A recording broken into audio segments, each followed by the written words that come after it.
दोस्तों नमस्कार। बिहार में एक बार फिर से चुनावी माहौल गर्म हो रहा है क्योंकि प्रदेश में बांकीपुर विधानसभा सीट पर आगामी वक्त में उपचुनाव होने वाले हैं। बांकीपुर विधानसभा सीट वो सीट जहां से बीजेपी के राष्ट्रीय अध्यक्ष नितिन नवीन का वो निर्वाचन क्षेत्र है। बीजेपी के राष्ट्रीय अध्यक्ष नितिन नवीन राज्यसभा के सदस्य हो गए हैं, जिसके चलते पटना की बांकीपुर विधानसभा सीट खाली हो चुकी है। जल्द ही इस सीट पर उपचुनाव होगा।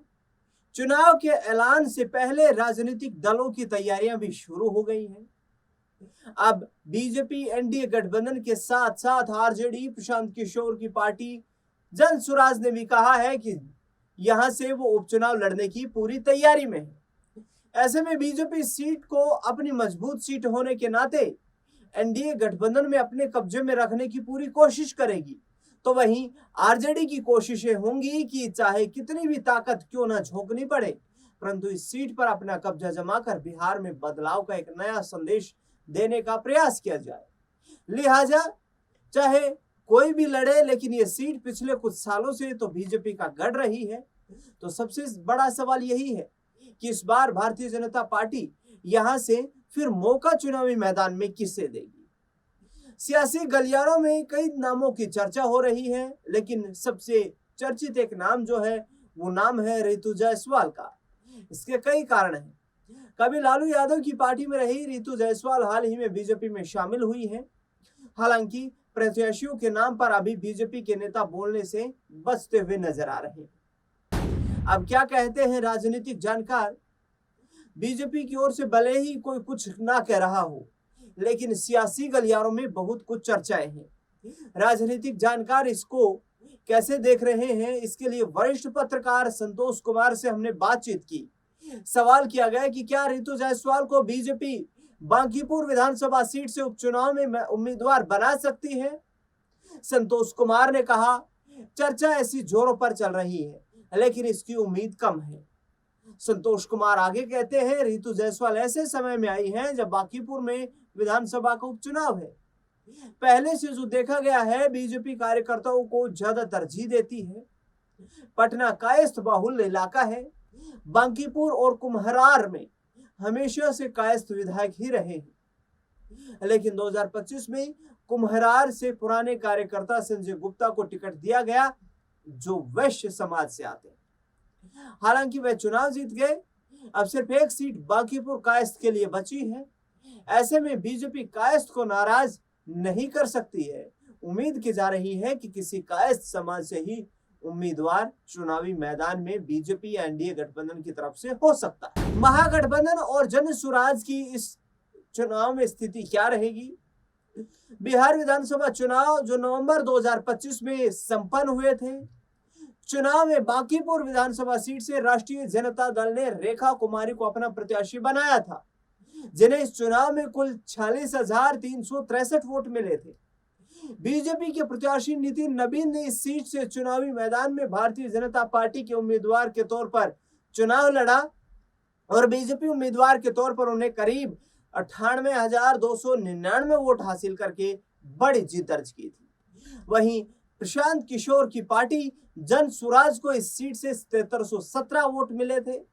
जन सुराज ने बांकीपुर विधानसभा सीट से वंदना कुमारी को चुनावी मैदान में प्रत्याशी बनाया था, जो अपनी जमानत भी नहीं बचा पाई थी। लेकिन प्रशांत किशोर इस सीट पर अपनी मजबूत दावेदारी उपचुनाव में फिर से पेश कर रहे हैं।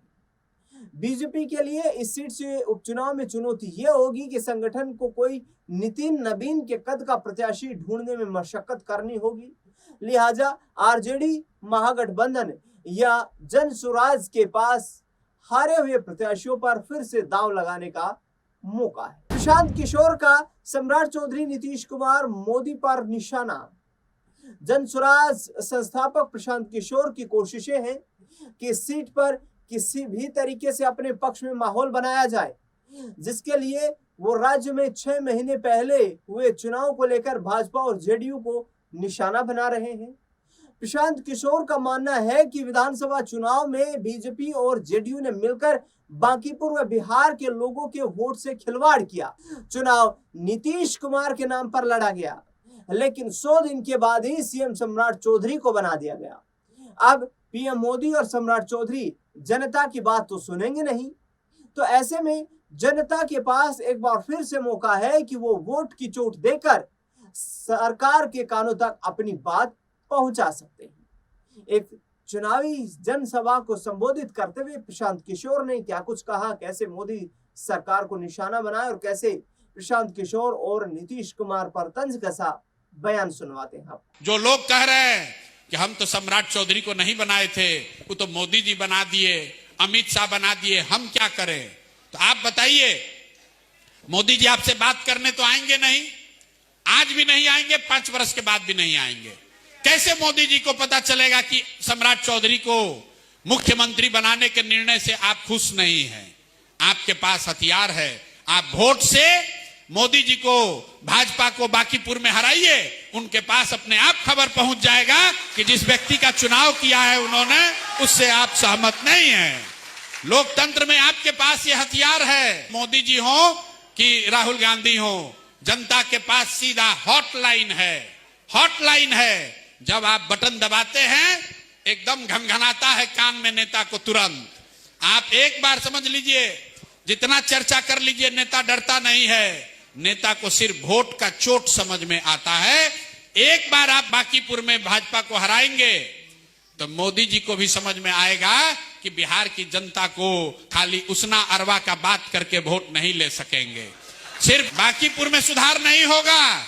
आप हमसे लिख लीजिए, 200 विधायक जो जीता है पूरे बिहार में, सब विधायक डर के मारे काम करना शुरू करेगा, क्योंकि उसको लगेगा कि जब बांकीपुर का किला ढह गया तो कोई सुरक्षित नहीं है। ये जनता की ताकत है, ये बांकीपुर की जनता के पास अवसर है। बिहार की जनता को रास्ता दिखाइए, उनकी मदद कीजिए, लोकतंत्र को जिंदा कीजिए। मेरी आपसे यही अपेक्षा है। ऐसे व्यक्ति को जिताइए कि पूरे देश में आप शान के साथ कह सके कि मेरा ये विधायक है, देखिए कितना पढ़ा लिखा है, कितना समझदार है, ईमानदार है, कर्मठ है, समाज में रहने वाला व्यक्ति है। जिसको आप लोग चुनिए, हमने घोषणा की है, जिसको सब लोग चुने उसी को उम्मीदवारी दी जाए। हम आपको निमंत्रण दे रहे हैं।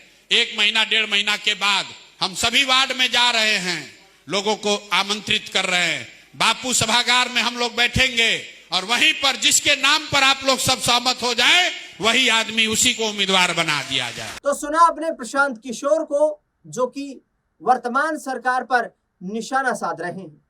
अब समीकरण के हिसाब से समझिए। अगर जातीय समीकरण से समझा जाए तो विधानसभा में सबसे अधिक कायस्थ वोटर हैं।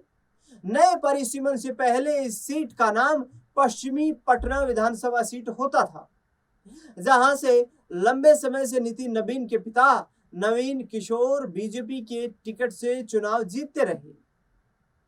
2006 में उनके निधन के बाद नितिन नवीन चुनाव लड़ते रहे। 2025 में भी वह चुनाव जीते। कायस्थ वोटर के बाद इस क्षेत्र में वैश्य समाज की अच्छी खासी संख्या है।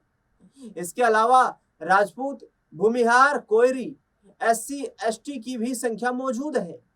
2025 के चुनाव में बांकीपुर विधानसभा सीट से नितिन नवीन को 98,299 वोट मिले थे।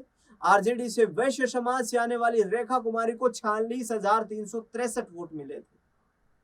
अब बात करें रितु जायसवाल की, तो दमदार नेत्री हैं।